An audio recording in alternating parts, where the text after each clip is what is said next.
Assalamualaikum warahmatullahi wabarakatuh. Teman-teman, jumpa lagi dengan Enjoy Channel, channel yang membahas berita teraktual, terhangat, dan sedang menjadi perbincangan publik. Sahabat Enjoy Channel, kali ini yang akan kita bahas terkait calon presiden di 2024. Mulai hari ini teman-teman, kita sudah melihat banyak tokoh yang mulai bermunculan untuk bisa maju di 2024. Mulai dari tokoh partai politik, ketua umum partai politik, maupun tokoh di luar partai politik. Nah, kalau kita lihat beberapa nama yang cukup potensial seperti ketua umum partai politik Pak Prabowo Subianto, kemudian ada AHY, kemudian ada Erlangga Hartarto. Jadi nama-nama ketua umum partai politik itu juga mulai diorbitkan untuk menjajal kemampuan di Pilpres 2024. Kemudian di samping itu ada tokoh-tokoh lain yang di luar ketua umum partai, misalkan ada Ganjar Pranowo, ini juga mulai diusung, ada Puan Maharani, dan ada juga tokoh-tokoh di luar partai politik seperti ada Ridwan Kamil, kemudian Pak Anies Baswedan. Dan saya melihat Pak Anies ini adalah tokoh potensial non partai politik yang ini sangat mungkin untuk maju di Pilpres 2024. Nah teman-teman, ini ada pendapat dari IPO mengenai kans Anies Baswedan untuk maju di 2024. Kita akan baca berita teman-teman dari Kumparan News. Anies diprediksi jadi capres potensial non parpol paling kuat. Direktur Eksekutif Indonesia Political Opinion, Deddy Kurnia Sahputra, memprediksi Anies Baswedan bakal menjadi capres potensial non-parpol terkuat di Pilpres 2024. Anies, kata dia, memungkinkan bakal diusung oleh koalisi Islam jika jadi terbangun di 2024. Jadi Pak Anies adalah tokoh non-parpol paling potensial. Kenapa paling potensial teman-teman? Karena elektabilitas Pak Anies tidak bisa dianggap remeh, karena Pak Anies ini masuk dalam tiga besar. Kalau tidak Pak Anies, Pak Prabowo atau Ganjar. Jadi elektabilitas cukup besar dari Pak Anies Baswedan. Padahal Pak Anies tidak punya partai politik, bukan kader partai politik. Kemudian yang kedua ukurannya adalah yang menyertai tokoh tersebut, artinya yang mendukung tokoh tersebut. Kita lihat beberapa daerah sudah deklarasi mendukung Pak Anies di 2024. Ini adalah kekuatan massa di bawah. Jadi real kekuatan dari Pak Anies Baswedan. Makanya Pak Anies adalah calon potensial non parpol yang bisa mungkin maju di 2024. Kita baca berikutnya teman-teman. Koalisi Islam jika terbangun, cukup banyak tokoh potensial, mulai dari Anies Baswedan atau Muhaimin Iskandar. Meskipun paling mungkin dengan elektabilitas tinggi saat ini masih di Anies Baswedan, kata Deddy Kurnia Sah, Senin 21 Februari 2022. Dengan prestasi Anies sejauh ini, baik prestasi kinerja hingga popularitasnya, semestinya ia cukup menarik bagi parpol, ungkap Deddy. Partai politik yang dimaksud adalah mereka yang belum punya tokoh menonjol, misalnya Nasdem, PKS, PAN, P3, atau bahkan parpol non-parlemen. Namun ia mengingatkan Anies bukan kader parpol, sehingga belum ada jaminan partai-partai tersebut bakal mengusung Anies, meskipun mereka tertarik kalau elektabilitas Anies yang tinggi. Jadi kalau kita lihat memang partai-partai politik yang hari ini terlihat teman-teman, ada yang belum punya tokoh kuat seperti PKS, PAN, Nasdem, P3 ini belum punya tokoh kuat yang bisa menarik massa cukup besar. Karena yang dibutuhkan calon presiden di 2024 adalah kekuatan massa yang cukup besar.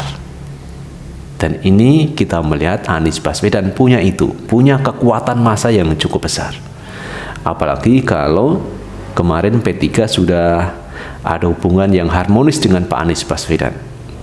Jadi Pak Anies punya kan diusung dari P3, ini kan juga potensi yang bisa diperhitungkan teman-teman untuk Pak Anies maju di 2024. Meskipun Anies adalah tokoh paling berpeluang terusung di antara tokoh non-parpol lainnya, ilustrasi sederhana, parpol tidak saja melihat dari kekuatan tokoh tetapi soal dukungan yang menyertainya, termasuk jaminan kekuatan logistik dalam mendukung upaya promosi dan kerja politik lainnya, kata Dedi. Dari partai-partai tersebut, Dedi memprediksi partai yang paling mungkin mengusung Anies adalah Nasdem. Namun Nasdem sendiri perlu kerja keras meyakinkan calon mitra untuk mengusung Anies, tambahnya. Lebih lanjut, Dedi juga memprediksi pasangan Anies bakal berasal dari parpol kelas menengah. Misalnya Ketua Umum Partai Demokrat Agus Harimurti Yudhoyono, atau Ketua Umum PKB Muhaimin Iskandar, atau Sandiaga Uno dari Gerindra. Itu teman-teman analisa dari IPO. Kekuatan capres potensial non-parpol Anies Baswedan ini menjadi satu pertimbangan bagi partai-partai politik lainnya yang belum punya tokoh potensial untuk bisa mengusung Anies Baswedan. Karena Pak Anies punya kekuatan, punya elektabilitas yang cukup besar teman-teman. Karena di berbagai daerah kemarin kita lihat sudah mulai banyak deklarasi Anies Presiden, Anies Presiden. Itu menunjukkan bahwa dukungan Anies ini cukup besar di kalangan bawah, di kalangan rakyat. Jadi tidak salah kalau memang Pak Anies ini menjadi salah satu kandidat calon presiden di 2024 yang diunggulkan non-parpol. Jadi bukan dari partai politik. Jadi ini kan luar biasa teman-teman. Anies Baswedan saat ini menjadi Gubernur DKI Jakarta yang akan purna selesai pada bulan Oktober 2022. Ini waktu yang cukup pendek Pak Anies Baswedan menjabat sebagai Gubernur DKI Jakarta. Nah, ada kekosongan waktu yang ini agak cukup lama teman-teman, sampai 2024. Dan ini menjadi peluang juga Pak Anies untuk konsolidasi ke daerah, ke basis masanya, untuk bagaimana bekerja sama-sama di 2024. Jadi kalau Pak Anies ini selesai dari jabatan gubernur, maka beliau akan punya banyak waktu luang untuk konsolidasi ke daerah. Dan ini menjadi peluang tersendiri bagi Pak Anies Baswedan.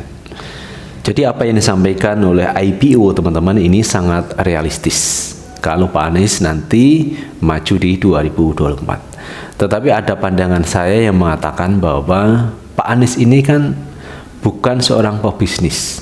Tentu Pak Anies tidak punya duit banyak untuk maju di Pilpres 2024. Nah, ini kan menjadi persoalan tersendiri. Karena namanya logistik seorang calon presiden tentu harus punya dana yang cukup besar. Sementara kalau kita lihat Pak Anies tidak punya dana sebanyak yang diperkirakan sebagai seorang calon presiden. Jadi tidak punya duit. Kemarin bahkan Fahri Hamzah mengatakan kalau Pak Anies disandingkan dengan Ridwan Kamil, dia malah mengatakan sama-sama tidak punya duit. Nah, sama-sama tidak punya modal. Apakah bisa maju di 2024?